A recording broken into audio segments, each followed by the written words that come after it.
शोरतु मामा और दुर्गा देवी ने रुकवाया अर्जुन और अहाना की डिवोर्स।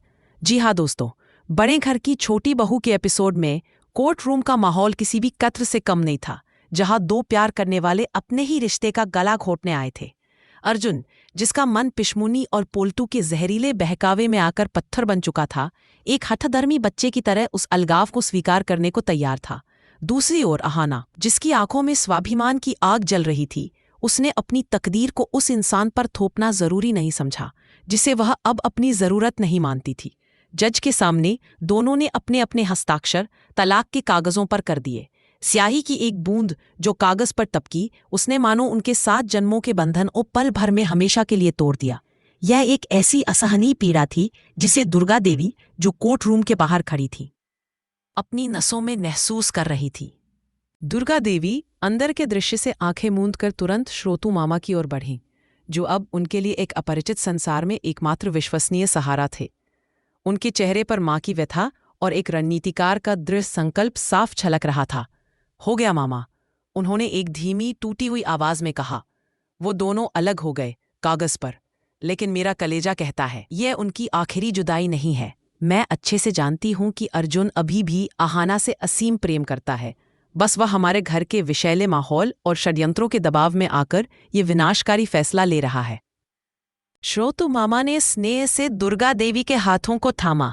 आप चिंता न करें जीजी, अब हमें ही कुछ करना होगा। अब हमें ही धर्म युद्ध लड़ना होगा। हाँ मामा, हमें ही लड़ना होगा।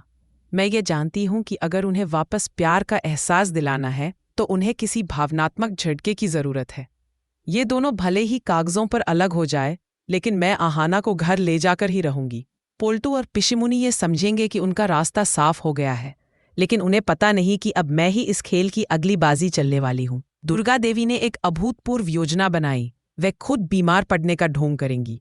ये कोई साधारण नाटक नहीं था, बल्कि एक मां की अंतिम आशा थी। जैसे ही अर्जुन और अहाना औपचारिक रूप से अजनबी बनकर कोर्ट रूम से बाहर निकले, एक अजीब सा शून्य उन्हें घेर रहा था। ठीक उसी पल श्रोतु मामा ने कोर्ट के गलियारे में एक तेज चीख लगाई। अहाना, अर्जुन, देखो, दुर्गा देवी। दुर्गा देवी जमीन पर इस तरह लड़खड़ाकर गिर पड़ी जैसे उनके शरीर से प्राण निकल गए हों। उन्होंने दर्द का ऐसा मार्मिक नाटक किया कि देखने वालों की रूह कांप उठी। उनके चेहरे का रंग उड़ गया और वह अपने सीने को ऐसे पकड़े हुए थीं जैसे उन्हें कोई तीव्र हृदयघात हुआ हो। अर्जुन, जो अभी अभी अपनी मां को खुश करने के लिए अपने रिश्ते का बलिदान देकर आया था, उन्हें इस हालत में देखकर हक्का बक्का रह गया। तलाक, नफरत और सारे शिकवे शिकायतें एक पल में हवा हो गए। मां, क्या हुआ मां? अर्जुन पागलों की तरह चीखा। उसके आंखों में डर और पश्चाताप का सैलाब उमड़ आया। अहाना भी एक पल के लिए सब कुछ भूल गई। यह उसकी सास थी, वह महिला जो हमेशा कठोर रही, पर जिसके प्रति उसके मन में हमेशा सम्मान रहा। बिना एक पल सोचे वह अर्जुन के साथ जमीन पर घुटनों के बल बैठ गई। उसने तुरंत मां के हाथों और पैरों को रगड़ना शुरू कर दिया, उन्हें होश में लाने की कोशिश की। पोल्टू और पिशिमुनी, जो इस अप्रत्याशित घटना से स्तब्ध थे, किनारे खड़े इस दृश्य को देख रहे थे। उनकी आंखों में जीत की चमक की जगह चिंता और असुरक्षा की भावना थी कि कहीं उनका खेल बिगड़ ना जाए।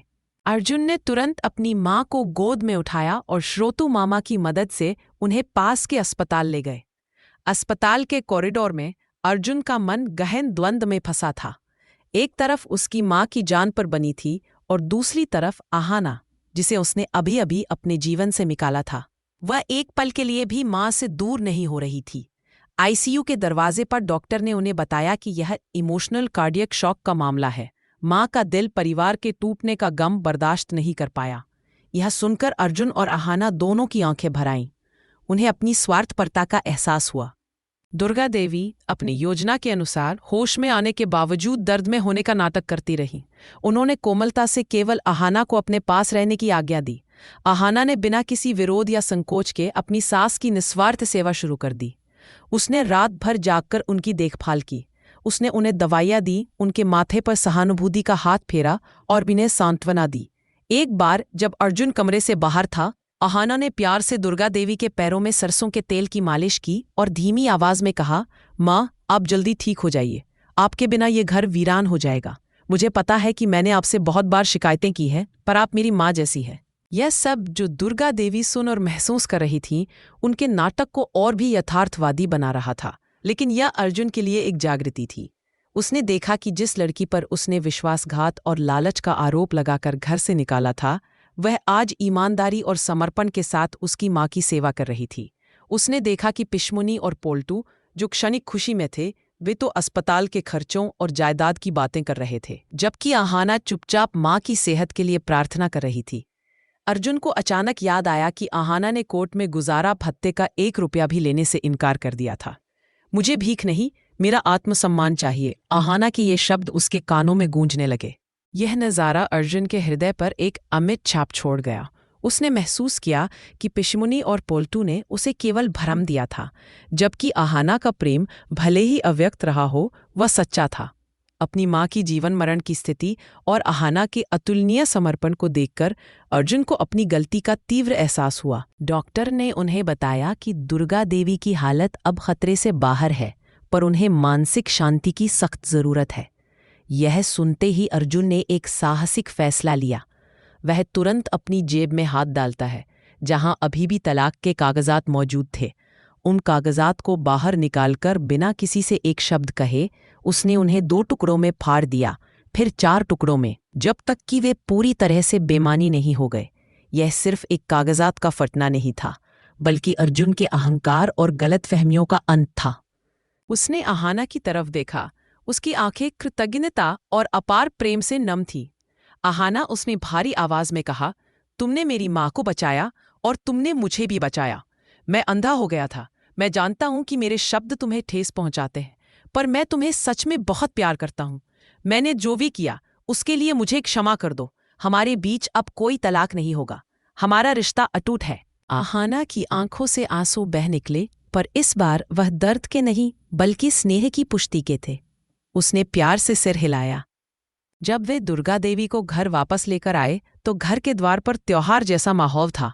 दुर्गा देवी ने अपनी मुस्कान के पीछे अपनी विजय को छिपा लिया और उन्होंने दोनों बच्चों के हाथों को एक दूसरे के ऊपर रखकर आशीर्वाद दिया। अर्जुन ने आहाना को अपने पास वापस आने दिया। उसने उसका हाथ थामा और उसे अपने कमरे में ले गया, जहां टूटे हुए रिश्ते की राख पर नया विश्वास और प्रेम पनप रहा था। लेकिन घर के कोने में पोल्टू यह सब देख रहा था। उसके चेहरे पर ईर्ष्या और क्रोध की ज्वलनशील रेखाएं उभर आईं। उसका पूरा षड्यंत्र एक माँ के नाटक और एक बहू के सच्चे दिल के सामने विफल हो चुका था। उसके मन में प्रतिशोध की आग सुलग उठी। यह बुढ़िया, इसने सब बिगाड़ दिया। और ये छोटी बहू, इसे तो वापस आना ही नहीं चाहिए था। अर्जुन, तुझे अब इसकी कीमत चुकानी पड़ेगी। पोल्टू ने गुप्त रूप से निर्णय लिया कि अब वह जहर को घर की दीवारों में नहीं बल्कि सीधे अर्जुन के दिमाग में डालेगा और वह सुनिश्चित करेगा कि यह संबंध विच्छेद इस बार हमेशा के लिए हो।